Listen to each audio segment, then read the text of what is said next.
Hi, this is Mr. Capert. In this video tutorial, I'm going to show you how to create a graph.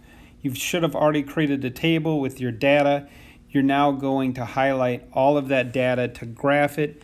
So I'm going to hit my very upper left data, so 5.3, and then I'm going to grab the corner of that blue box and highlight all of my data. I'm then going to hit the plus symbol in the upper right. I'm going to hit chart. And then this is the wrong type. So in type, I'm going to click on column chart and I'm going to change that to scatter. And the scatter that has the smaller, greater number of dots, the lowest left one here. That one. All right. And so now I want to go back. So I'm going to hit the left symbol next to type in the middle of the screen because I'm not done yet. And then I want to do titles on this. So the chart title, you always put dependent versus independent.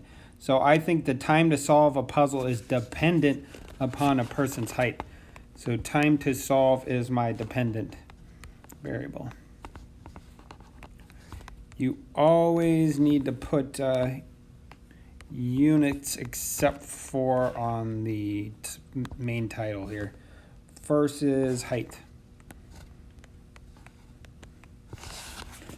Update title, hit that button, and then you want to do your horizontal, also known as the x-axis. So we want to put our independent, which is height.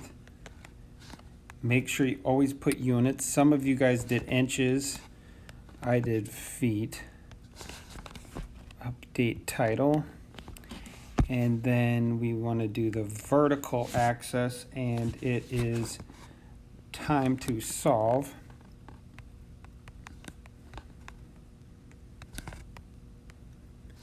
And that is in minutes for me. Some of you guys did seconds. I did a conversion to minutes. Update title. Looks pretty good. Make sure that it makes sense and hit the check mark.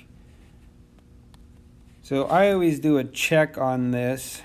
So you can click and drag, you can shrink if you grab from the corner and shrink this up.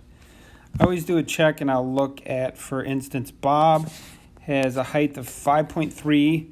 So I'm gonna look at an X value of 5.3 and go up. And yep, I can see that it's this dot right here.